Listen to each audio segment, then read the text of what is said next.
Tout ce que vous avez appris sur l'arche de Noé est un mensonge, et ce que les archéologues ont récemment découvert va vous bouleverser. Mais il existe un homme qui le savait déjà il y a 400 ans. Un homme excommunié, banni, de sa propre communauté, ses livres brûlés en place publique. Pourquoi? Parce qu'il a osé appliquer les mathématiques pour prouver que les Écritures étaient remplies d'impossibilités physiques. Et aujourd'hui, les fouilles sur le mont Ararat confirment exactement ce qu'il avait prédit. Les archéologues tentent désespérément de cacher ces découvertes, mais vous allez connaître la vérité. Vous découvrirez pourquoi les institutions religieuses et académiques paniquent. Et à la fin de cette vidéo, vous ne regarderez plus jamais les récits bibliques de la même manière. Je sais exactement ce que vous ressentez. Vous avez grandi en entendant parler de Noé, des animaux, du déluge universel. Cela semblait une histoire magnifique, pleine d'espoir. Mais ensuite, vous avez grandi. Vous avez commencé à poser des questions. Comment tous les animaux du monde pouvaient-ils tenir dans une embarcation?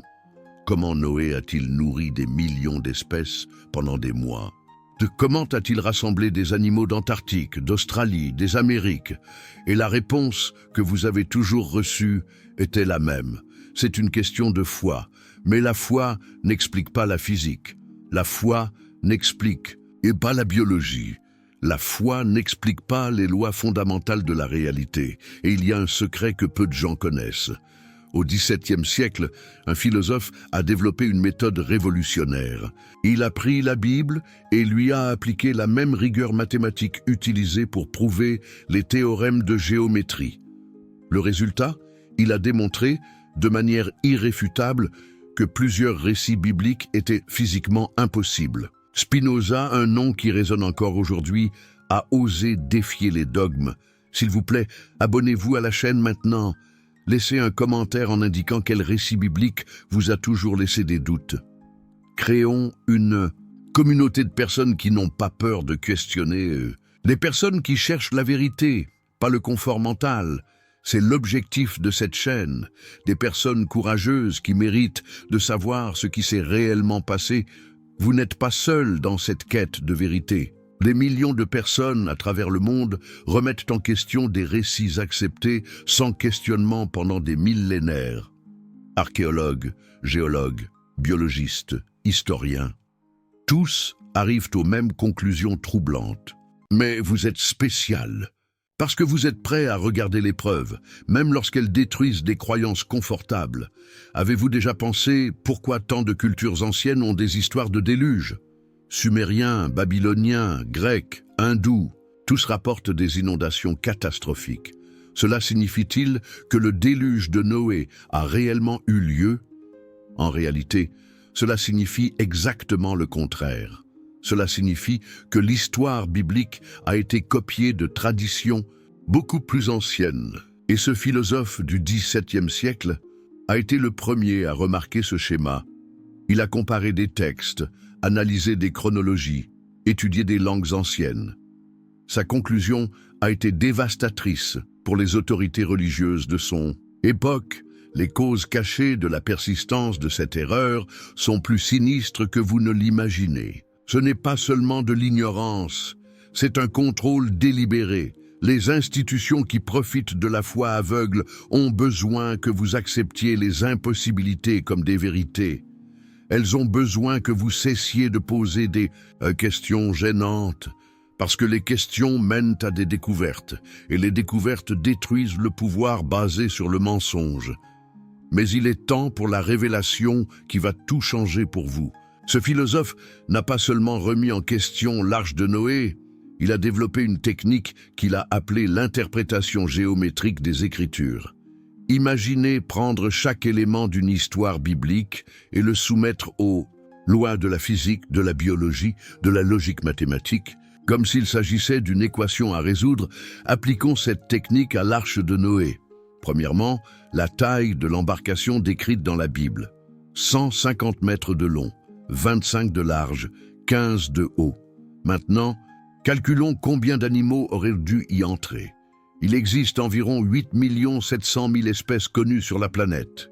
Chaque paire d'animaux auraient besoin d'espace pour se déplacer, manger, déféquer. Avez-vous déjà fait ce calcul? Le résultat est mathématiquement impossible. Et il y a plus. Comment Noé a-t-il rassemblé des animaux de continents que les Hébreux ne savaient même pas qu'ils existaient? Comment a-t-il gardé les prédateurs et les proies dans le même espace? Comment a-t-il obtenu de la nourriture pour des herbivores géants comme les éléphants? Comment a-t-il géré les animaux qui ont besoin d'environnements spécifiques, comme les pingouins ou les poissons tropicaux?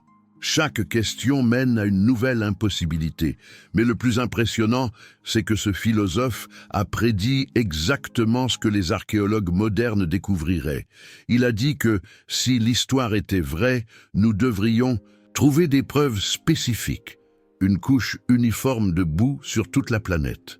Des fossiles de toutes les espèces mélangés à la même époque géologique. Des preuves d'une civilisation mondiale détruite simultanément. Tout le monde pense que l'archéologie confirme les récits bibliques. Mais la vérité est exactement le contraire. Chaque fouille, chaque découverte, chaque analyse au carbone 14 confirme qu'il n'y a pas eu de déluge universel il y a 4000 ans. Les géologues ont étudié les carottes de glace de l'Antarctique. Elles montrent des changements climatiques graduels, pas de catastrophe globale soudaine. Les biologistes ont étudié l'ADN des espèces à travers le monde. Il n'y a aucune preuve d'un goulot d'étranglement génétique global récent. Et maintenant vient la partie que les autorités ne veulent pas que vous sachiez. Des fouilles récentes sur le mont Ararat, où l'arche aurait apparemment échoué, n'ont rien trouvé du tout. Aucun reste de bois millénaire, aucun artefact, aucune preuve d'une quelconque embarcation géante. Ce qu'ils ont trouvé, ce sont des sédiments qui prouvent que la région n'a jamais été complètement submergée. Mais il y a quelque chose de plus troublant. Des tablettes cunéiformes découvertes en Mésopotamie montrent que l'histoire du déluge existait 1000 ans avant que la Bible ne soit écrite. L'épopée de Gilgamesh décrit Utnapishtim, qui construit une arche pour survivre à une inondation envoyée par les dieux. Les détails sont presque identiques à l'histoire de Noé. Cela signifie que les Hébreux ont simplement copié une légende sumérienne et l'ont adaptée à leur propre mythologie. Remarquez comment votre réalité entière change lorsque vous comprenez que les Écritures ne sont pas des révélations divines, mais des compilations de mythes anciens. Des histoires créées pour transmettre des valeurs morales et unifier les communautés, pas des enregistrements historiques d'événements réels. Ce philosophe l'a compris 300 ans avant que les archéologues modernes ne confirment ces théories. Maintenant, vous commencez à voir le schéma, n'est-ce pas? La même technique qui expose l'impossibilité de l'arche de Noé peut être appliquée à d'autres récits bibliques. La tour de Babel, les murs de Jéricho, l'exode d'Égypte. Chaque histoire s'effondre lorsqu'elle est soumise à un examen scientifique. Et ce philosophe a été le premier à systématiser cette méthode d'analyse critique. Mais pourquoi cette connaissance a-t-elle été supprimée pendant si longtemps? Mais pourquoi n'avez-vous jamais entendu parler de cette approche mathématique pour analyser les textes religieux? La réponse réside dans le pouvoir que certaines institutions exercent sur le savoir humain.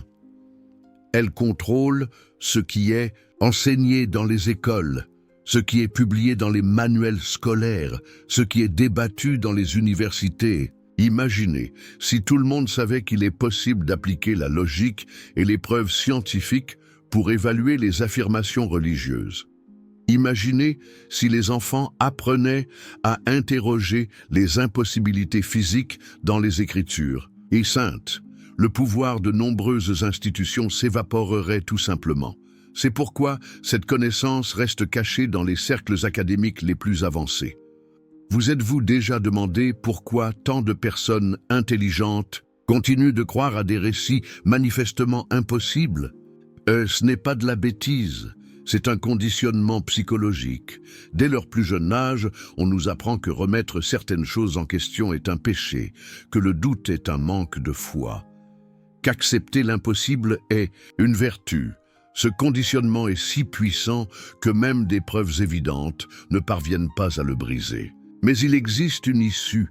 Ce philosophe, Spinoza, a découvert que l'esprit humain peut être libéré par ce qu'il a appelé la connaissance intuitive, la capacité de voir des vérités fondamentales sans avoir besoin d'autorité externe.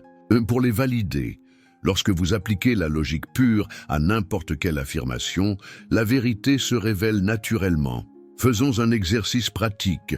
Prenez n'importe quelle histoire fantastique que vous avez entendue dans votre enfance. Le Père Noël visitant toutes les maisons du monde en une nuit. Le lapin de Pâques cachant des œufs. La Fédé aux dents échangeant des dents contre des pièces.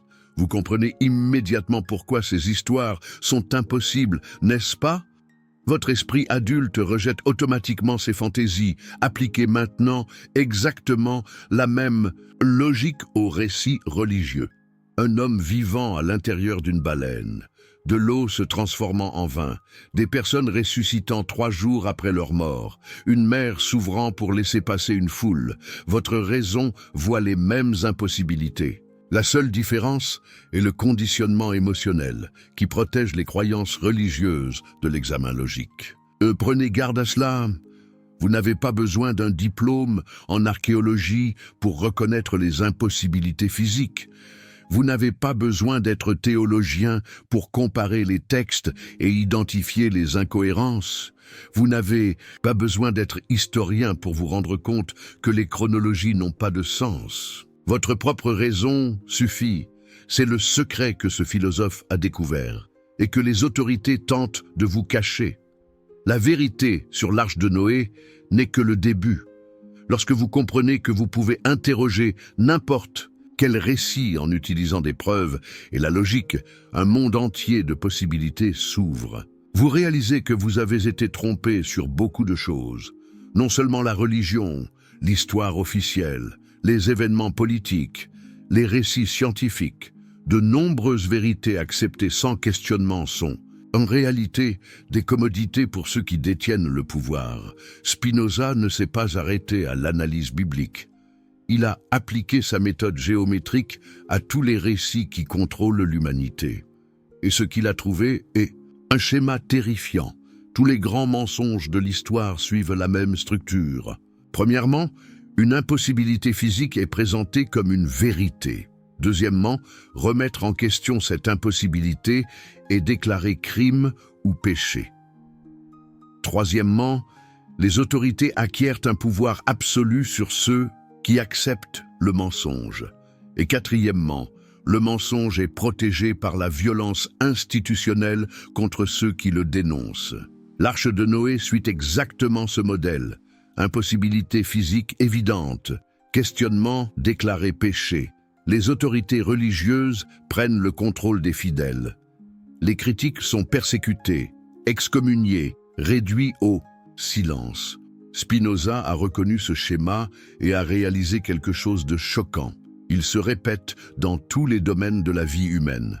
Appliquons la même analyse géométrique aux découvertes archéologiques qui sont cachées au public.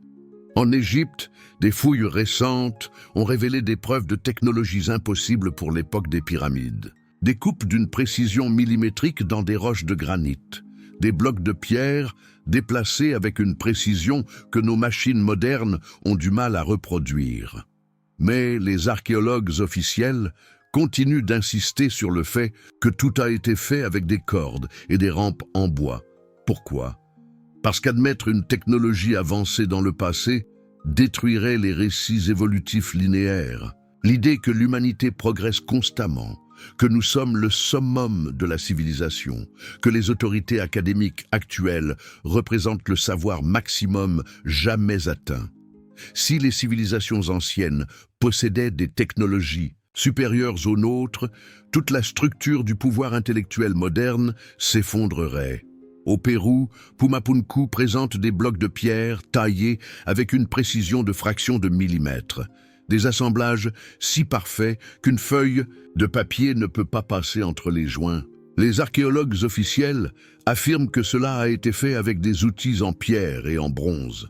appliquer la méthode géométrique. C'est physiquement impossible. Mais le récit officiel persiste, car admettre la vérité remettrait en question tout le savoir établi sur les capacités technologiques anciennes. En Turquie, Göbekli Tepe a été construit il y a 12 000 ans. Des structures mégalithiques avec des sculptures complexes, une astronomie avancée, une ingénierie sophistiquée. Tout cela avant la prétendue invention de l'agriculture. Les archéologues admettent à contre-cœur que cela réécrit l'histoire de la civilisation. Mais ils persistent encore dans des explications qui préservent les paradigmes établis. Spinoza a prédit exactement cette résistance institutionnelle à la vérité. Il a écrit que les autorités préfèrent maintenir les erreurs anciennes plutôt que d'accepter les vérités nouvelles. Et il a expliqué pourquoi. Parce que la vérité détruit le pouvoir basé sur l'ignorance. Chaque découverte qui contredit les récits officiels menace l'autorité de ceux qui contrôlent ces récits. Passons maintenant au niveau le plus profond de la révélation. Spinoza a découvert que le même mécanisme mental qui accepte les impossibilités religieuses accepte aussi les impossibilités dans d'autres domaines. La politique, l'économie, l'histoire, la science, les médias. Si votre esprit a été entraîné à accepter qu'un homme a placé des millions d'espèces dans un navire, il acceptera également d'autres impossibilités sans les remettre en question.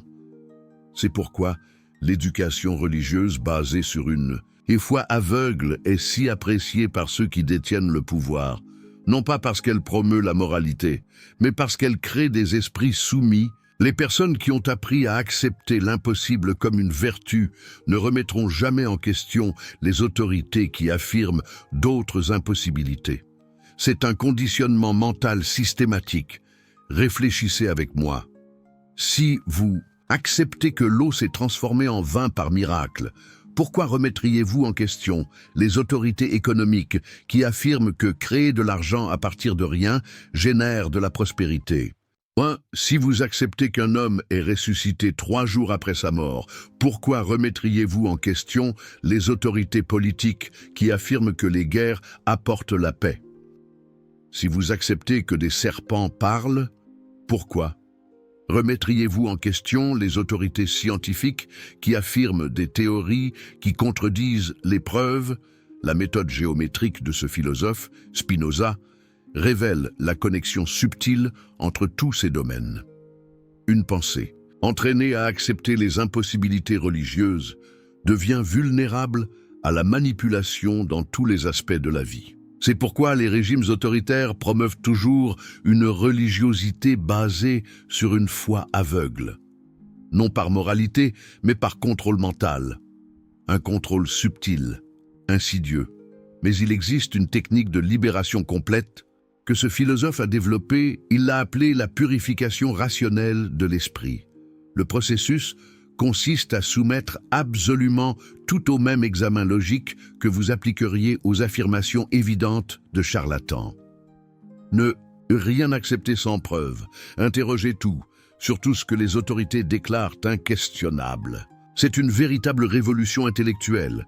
Prenons un exemple contemporain. Les autorités affirment que l'économie croît infiniment sur une planète finie. Appliquons la logique géométrique. Une croissance infinie dans un système infini est impossible. Mathématiques de base, mais les économistes continuent de construire des théories basées sur cette impossibilité flagrante. Et la majorité des gens l'acceptent parce qu'ils ont été conditionnés à ne pas remettre en question les autorités. Une soumission intellectuelle. Autre exemple, les autorités affirment que la démocratie signifie choisir entre deux options présélectionnées par ceux qui sont déjà au pouvoir. Appliquons la logique. C'est une oligarchie déguisée, pas une démocratie. Une véritable démocratie serait le pouvoir d'un choix large, pas l'illusion d'un choix entre des alternatives contrôlées. Mais la majorité accepte cette supercherie parce qu'elle a été conditionnée à ne pas remettre en question les systèmes établis. Un conformisme intellectuel, remarquez le schéma. Le même esprit qui accepte les impossibilités religieuses accepte les impossibilités dans tous les autres domaines. C'est pourquoi ce philosophe était si dangereux pour les autorités. De son époque, il n'a pas seulement attaqué la religion, il a enseigné une méthode qui détruit toute forme d'autorité basée sur le mensonge, une arme redoutable. Et voici le secret le plus révolutionnaire qu'il a découvert. Vous n'avez pas besoin d'autorité externe pour connaître la vérité. Votre propre raison, appliquée systématiquement, est suffisante. Vous n'avez pas besoin de prêtres pour interpréter des textes. Vous n'avez pas besoin de professeurs pour expliquer les preuves. Vous n'avez pas besoin d'experts pour valider votre perception de la réalité. Vous pouvez penser par vous-même. C'est ce qu'ils craignent le plus. Des gens qui pensent indépendamment, qui appliquent la logique aux affirmations des autorités, qui exigent des preuves avant d'accepter une quelconque narration, qui reconnaissent les impossibilités physiques indépendamment de ceux qui les affirment. C'est pourquoi ce philosophe a été persécuté si violemment. Une persécution brutale, mais maintenant, vous avez accès aux mêmes outils qu'il a développés. La méthode géométrique peut être appliquée à n'importe quel domaine de la vie. Relations, carrière, investissement, santé, politique. Chaque fois que quelqu'un affirme quelque chose, posez-vous les mêmes questions. Est-ce physiquement possible? Les preuves soutiennent-elles cette affirmation? Qui profite si j'accepte cela sans poser de questions? Quels intérêts sont protégés par cette narration? Des questions essentielles. Appliquons ces questions à l'archéologie officielle elle-même. Qui contrôle les fouilles importantes? Les universités et les gouvernements? Qui finance ces institutions? Les mêmes groupes qui profitent de récits historiques spécifiques, qu'arrive-t-il aux archéologues qui font des découvertes gênantes? Ils perdent leur financement, sont marginalisés, voient leur carrière détruite, un système de censure. Quel type de découvertes sont promues? Seules celles qui confirment les paradigmes établis, une autoconfirmation. Maintenant, vous comprenez pourquoi tant de découvertes archéologiques révolutionnaires sont supprimées ou déformées. Ce n'est pas une conspiration malveillante. C'est simplement ainsi que fonctionnent les systèmes de pouvoir. Ils promeuvent les informations qui les renforcent et suppriment les informations qui les affaiblissent. Aussi naturel que la gravité, Spinoza a compris que libérer l'esprit d'un mensonge le libère automatiquement de tous les autres, parce qu'ils utilisent tous les mêmes mécanismes psychologiques.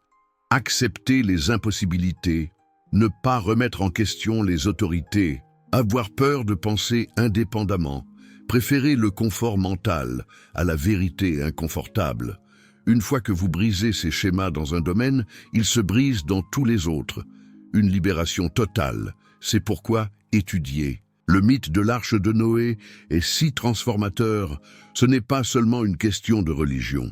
Il s'agit d'apprendre à reconnaître quand on vous manipule. Il s'agit de développer une immunité mentale contre toute forme de contrôle basée sur le mensonge.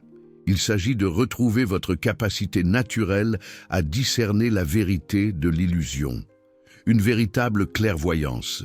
Et cela nous amène à l'intuition la plus puissante que Spinoza a découverte. La vérité n'a pas besoin d'être défendue par la violence. Les mensonges, oui. La vérité se suffit à elle-même lorsqu'elle est soumise à l'examen. Les mensonges ont besoin de force pour être maintenus.